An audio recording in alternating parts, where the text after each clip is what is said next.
our most hated critter at the KAP. Probably second behind crocodiles trying to eat people every week, but that's a whole nother story altogether.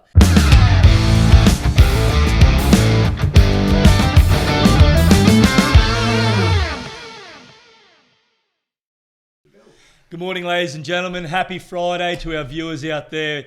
My name's Nick DeMetto, the State Member for Hinchinbrook, but also the Deputy Leader of the KAP. And this morning I'm with you for the Katters Australia Party RE-KAP, the KAP RE-KAP, where once a week we sit down with all our viewers, people out there on our social media sites, but also YouTube, to explain and tell you what the KAP Members of Parliament have been up to this week. And let me kick off with our Federal Leader, Bob Katter, the Honourable Bob Katter, and let you know what he's been working on this week. Bob, as everyone knows, has been working on securing market gardens for our Indigenous communities and our remote Indigenous communities across Queensland for a very long time now. Now, it's one of his absolute passions to make sure that our Indigenous communities have access to fresh, nutritious vegetables and produce.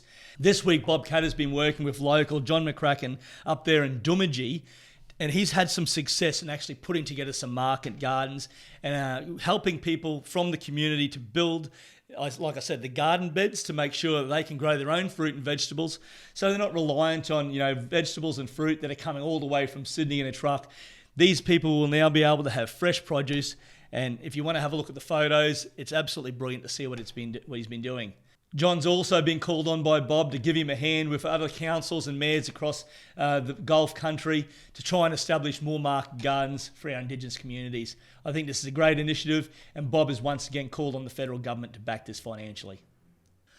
Also this week, Bob Katter spent some time in Cairns, and now Mayor Bob Manning has presented Jim Ryle an actual Good Australian Award. Now, this is an award that was initiated by the Honourable Bob Katter some time ago, and this award goes out to people that have actually helped build this country, and good Australians that not only have supported agriculture, but nation-building infrastructure, and actually worked very hard to ensure that Queensland and Australia prospers into the future.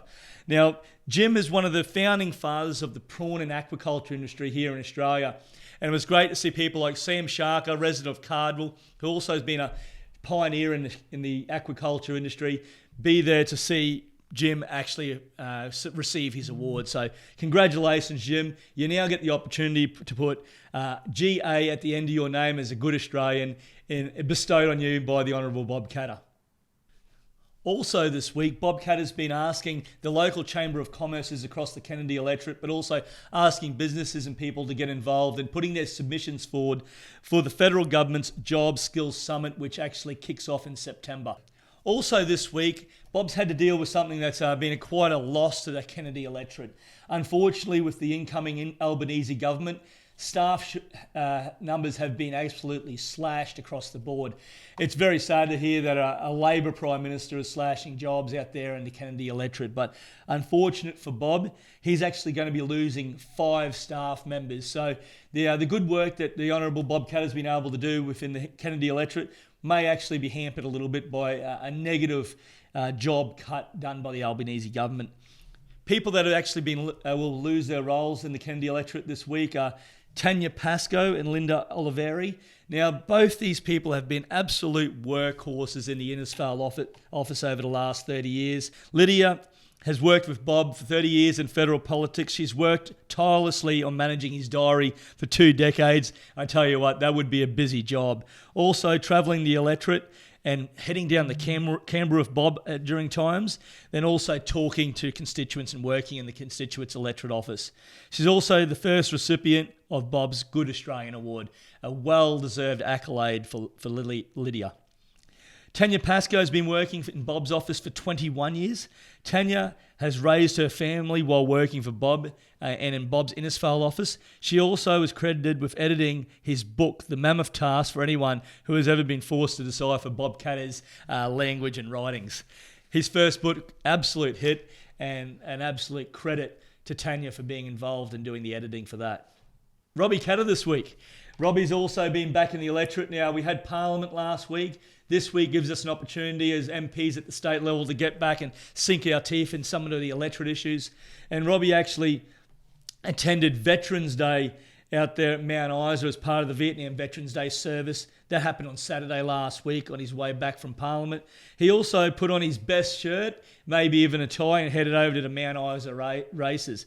So the Mount Isa races is a great opportunity for people to get involved with Queensland country racing, but also throw on a frock and maybe share a few bubblies and let the social lubricant flow while people have a good time. Monday he flew to Emerald. Robbie flew all the way out to Emerald to be a part of the Resource Council's roundup, and he took an opportunity to head out to CRX, Kestrel coal mine. Now he got a chance to actually see how the coal mine runs, and from what I understand, he was quite impressed at not only how clean the plant was, but also the steps that they've taken to make sure that their operation is as environmentally sustainable as possible. Robbie's also got a bit of a bed bug at the moment with what the state government's proposing in their amendments to the animal welfare and protection legislation. They're actually proposing to ban a prong dog collar. Now this prong dog collar, of course, looks pretty scary, but as you put it on your arm, you realise it's not that scary. It doesn't hurt. It's more of a deterrent. It's more of a sensory thing for animals. And as we went through the committee process, Robbie actually sat on the committee for this. They could only find one complaint to RSPCA about this collar. One of the problems Robbie has with banning this collar is the state government is neglecting to actually address real animal welfare issues out there. They're going after something that looks scary, isn't that scary, but makes them feel warm and fuzzy inside, and gives them an opportunity to stand up in front of these animal welfare advocates and seem like they're actually doing something. Robbie's against that. We don't want to see virtue signalling. We want to see actual things happen on the ground that make people's lives and animals' lives better. Robbie had an opportunity to jump in his plane and fly out to Burketown. And he's at the Berkshire Council with Mayor RE-KAP. Now, 75 years ago, the state and federal government said that they would support the Gulf to grow sorghum. And 75 years later, a brilliant crop has finally been grown. 70 tonnes of the crop has been taken off this year of A-grade sorghum. And also this crop has been sent to Townsville for processing this week. A great opportunity for the Northwest and a great opportunity for the Gulf. Check out the video of Robbie and Naomi checking out the sorghum crop. We're up here in a remote part of the country with Mayor RE-KAP in Berkshire of a big heap of farming which we're not used to seeing up here forever. Would you like to tell us a little bit about it, Ernie? Yeah, no, it certainly is. Fantastic to see this. The plains are promised and look like it might be able to live up some of that promise by looking at this crop here. This is on a reasonable average season, so we can deliver more than this, so here's hoping to the future. And we've been driving around this for about half an hour. That's right. So yeah, the birds enjoy it, but yeah, for development of our region, these sort of things are going to go forward. And quickly, this is the difference between having 1 or 2 workers on the property to having 5 or 10 to run this place. That's right. Just bringing more families in the region, just the sort of development we need. Thanks, mate. Also, ladies and gentlemen, if you're watching this today, I encourage you to go over to YouTube and subscribe to our channel. This will mean you don't miss a minute of the action and you'll always be up to date with the KAP is up to and our members of parliament doing in the federal and state parliament. Shane Knuth, one of the hardest working MPs in Queensland, has been out and about in the Hill electorate this week, and after a week of Parliament of headbutting the block wall, it's always good to get back out there and put your feet on the ground and hear what the constituents and people in the electorate have got to say. That's why he spent some time this week at St Clair's School of Fate and Tully. Great school fate, great school community, and from what I understand, Shane really enjoyed the Lamingtons. Also this week, Bob Katter joined Shane Knuth and went out to the Innisfail Chamber of Commerce meeting to talk about the proposed Innisfail bypass. Now, like most people understand, bypasses aren't great for small towns. Great for trucks, great for travellers that want to go from A to B really quickly, but from our experience, if not done right, really detrimental to our small country towns. And I understand most people that attended the meeting were against this. Also this week, Shane Canoove has attended the Queensland Country Women's Association Far Northern Division annual general meeting. Now, I love getting out to these. The QCWA women do an incredible job within our communities. They're volunteer based. There's everything from supporting people through bushfire appeals, flood appeals, and I tell you what, the scones and learning a little bit about crocheting and those sorts of things are always a bit of an insight into what our country women are doing across Queensland. Also this week, Shane was particularly upset with the state government's decision through Queensland Education to dock the pays of Queensland teachers that decided during the pandemic not to get vaccinated. These teachers were suspended. These teachers went without pay for up to 12 months in some cases. The state government and the Education Department have come back this week and ruled that they will now be docked 18 weeks pay. They'll be going down a pay scale for 18 weeks. Because of a punishment of not adhering to a lawful direction. Shane Canoove said, and I quote, "The founding fathers of the Labor movement would be turning in their graves as to how far the party has fallen from their traditional values, and this is how now their teachers are being treated." Absolute shame. Also, while the other MPs have been busy out there on the road and getting around, I've been doing my part in Hinchinbrook, and I tell you what, one of the most beautiful places in the Hinchinbrook electorate to visit, play and stay is the Cardinal area. And I got a chance to get up there midweek to not only talk to people about the local issues, but also get a little bit of an understanding of how people are feeling in Cardinal right now. And I share their frustrations right now. Most people are talking about when is the dredging at Port Hinchinbrook going to take off and start, and also what's happening with the sewage treatment plant that will eventually service all of Cardinal. My understanding is the Cassowary Coast Regional Council is almost ready to go out to tender for the sewage treatment plant, but also they have been working closely with the state and the liquidator to access the correct documentation so they can go out to tender for the dredging.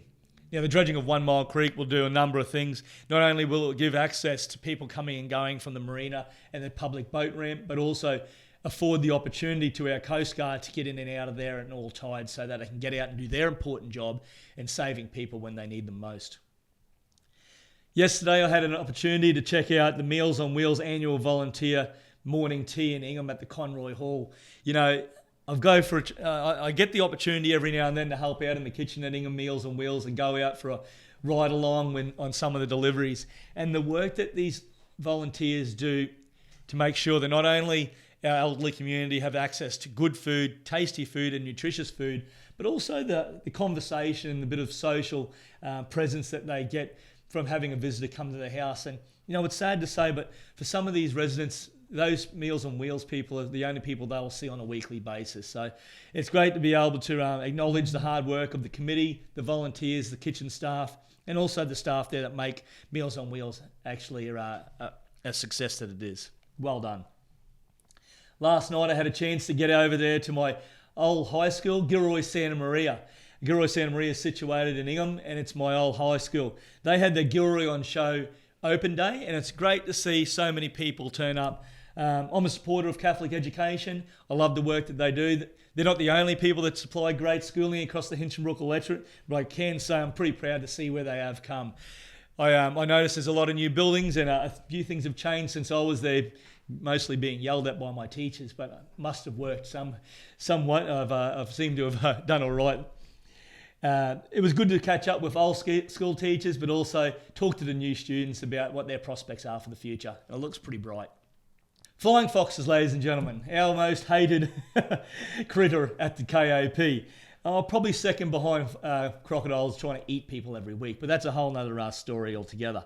Flying foxes are a migration animal that are actually heading towards the coast as we speak, and our small towns up and down the coast, and even our larger cities, are expecting to see an influx of flying foxes.